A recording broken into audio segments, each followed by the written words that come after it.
gonna start posting on Instagram, and ever since then, well, it's gone mad. Recommendations, gone mad. It's just it's like a portfolio. It is. 100%, mate. It's just like a portfolio. People think your way could be in Dubai or could be somewhere. Do you get me? Dubai. Cool. So obviously I've come to see Big Tom. Big BT Scaffolding. How are you? So Tom, actually, of the 3 tiers we initially had in the academy, which we kind of restructured a little bit, but Tom was the first gold member. He's doing unbelievably well, to be honest. A young lad, 21 years old as of today. And we've had a day together today, just driving around, looking at his jobs, and he's doing very well. Obviously for him, the main thing Tom didn't have, well, listen, this isn't my story. I'm going to shut up for once. This is Tom's story. So Tom, just go back, mate, on how you started the business, how old you were at the time. It's mad that you were younger than you are now, because it's like borderline impossible. Because me at that age was just an absolute donut of a person. So big respect for that. So where did it start for you, mate? Like in terms of the scaffold game, when did you get into it, and then when did you first become a business owner? So my father had a scaffolding company since I was about 11, 12, something like that. Jumped in and out with him, you know yourself, when you're young fella. In and around the sites, just in and out the truck yard, everything like that. And then it was labouring on the jobs, labouring for the scaffolders. When that was, nearly 10 years ago now. Scaffolders were a lot different back then than what they are now. You were told, get the stuff, and if you don't get it, you'd be hit off. You'd be in trouble, so you'd be asking questions. Grafted away in the sites, then back and forward, done that always in the weekends, and not day here, there in the week if you're stuck. And then after that, I was in school,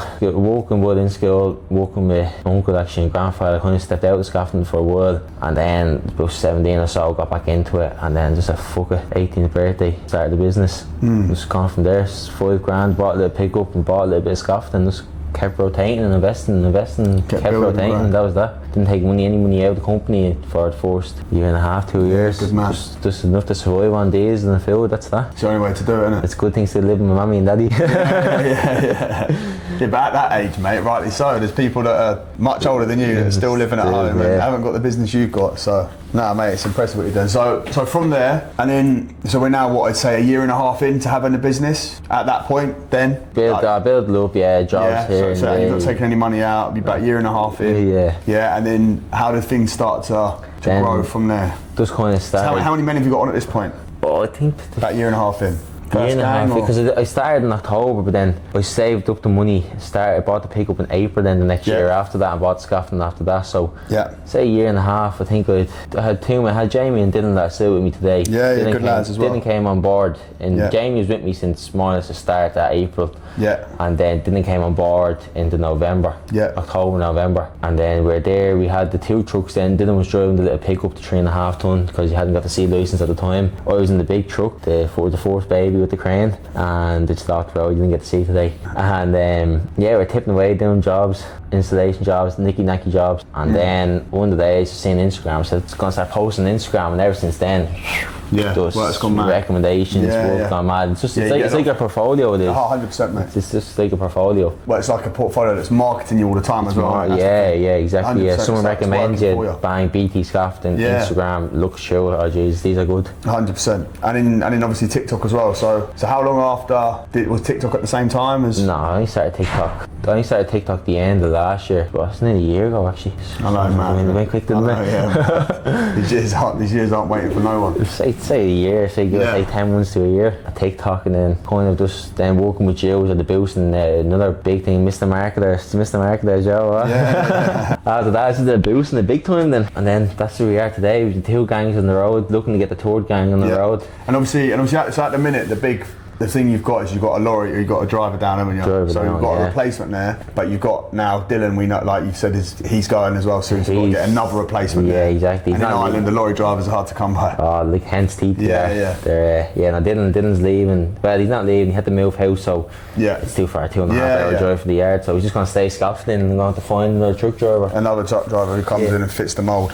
But I see you've got some good lads on, definitely good lads. Yeah, definitely. And where do you see progress in your company since we've started? started, what, 5-6 weeks ago. Where can you see that change? Like the workload was always there. We always had enough work. We always had more than enough work. But the main thing was the whole behind the scenes. Do you get me? The stuff I was systems, Mr. Systems. But the whole behind the scenes of getting everything in place. The stuff I'd be trying to do when I'm out on the road, when I'm up on the scaffold, 10 metres up high, and you're trying to sort out a quotation on your phone. 100%. Now we just ring Jolene, and Jolene gets everything sorted. Yeah, 100%. So big shout out to Jolene. Yeah. And Tracy for getting it. And Tracy for getting it. Yeah, no, you can see Jolene's brilliant as well. But I think for you, mate, like anything, you had a good business, you were busy, but like a lot of people, there was just no structure behind. And like now, where you've like the real world issues have come, and you've got one driver down, you're now about to have another driver down. Which listen, this is things you can have the best business in the world. These things are going to happen, but for you, where you've got that structure now in the back room, even though you're doing the work on site, you said earlier that now you're even like the past 2 weeks I've been in the truck driving, doing the scaffolding as well. But while that's happening, and while that's happening, Jolene, nobody's held up with invoices getting sent out, which I'm sure they don't mind. And anyway, if there was a hold up on them,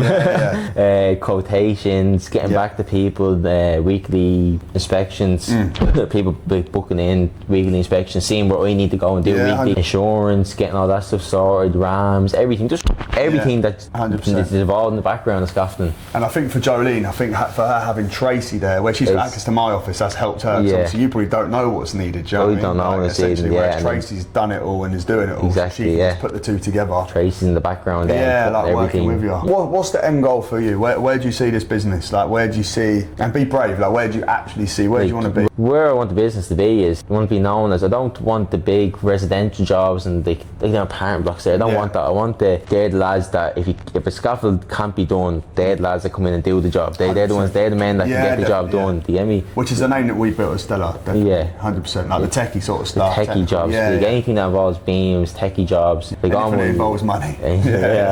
Beams.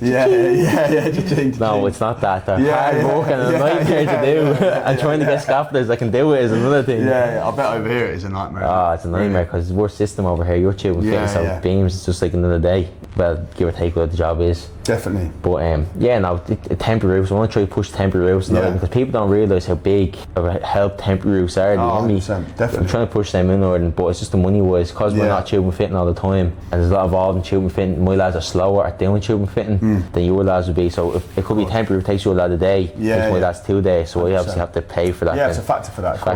But pushing all that type of techie stuff. Definitely. That's where we want to go. We want to be. It wants to be the. 100%. Ideally in a couple of years have 10 trucks on the road, 2 or 3 contracts managers. Say 2 contracts managers, five crews each, 2 or 3 people in the office, whichever's needed. And me just orchestrating that. 100%. That's 100%. And that's how things are for me. 9 times out of 10 with Stella, things just run. Obviously I get the odd issue here and now, a call early from one of the boys because there's some kind of conflict going on, and then there's like people ringing me to Amanda calling me for approval of payments to be made today. So, but listen, that's like, you're going to have that as a boss. You know, there's always like, you have to be. It's your business. That's what you need to be there for. One of the lessons I learned, so a lesson I had last year when the person went bust on me for big money, is the directors, that was a very good business there, but the directors were then too far away from the company, so they had key people, they had people making the wrong decisions that never were qualified to make those decisions, and that's ultimately how the company went pop. So you've always got to have your eyes on the ball as a director. Got too lazy. 100%, no, exactly, And that's the thing, is that obviously you set it up so your business can run for you, but as a director you still have to be on it. Still has to be there, making sure everyone's 100%. Because if people think your way, could be in Dubai or could be somewhere, the Dubai,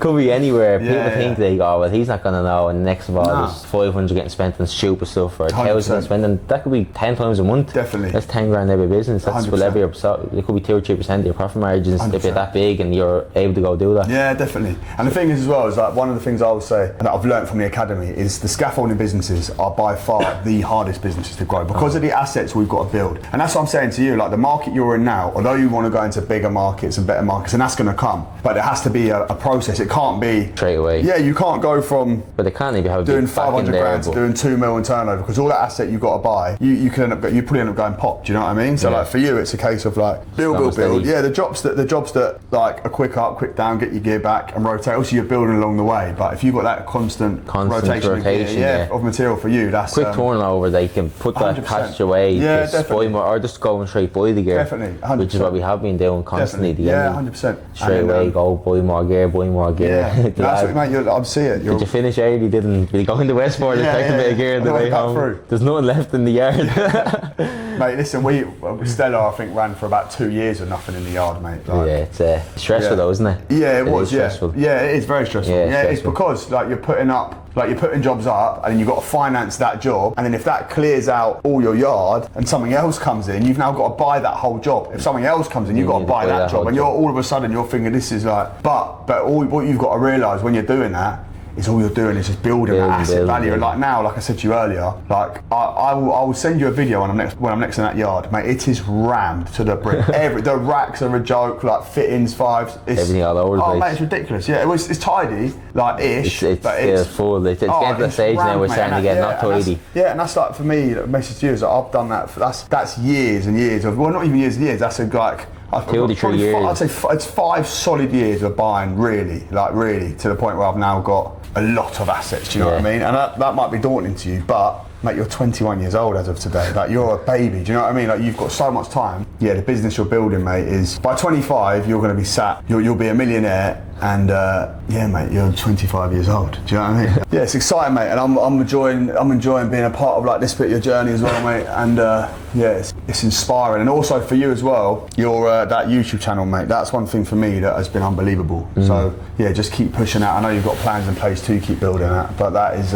I'll take you out of your spot. Yeah, mate, come. I'm waiting for you. I'm ready for you. But now listen, mate. Keep smashing it. You're the man. So that is us over and out from the first ever sit down with a client in the academy. And yeah, he's been Tom, I've been Joe, and you have been watching two masters at work.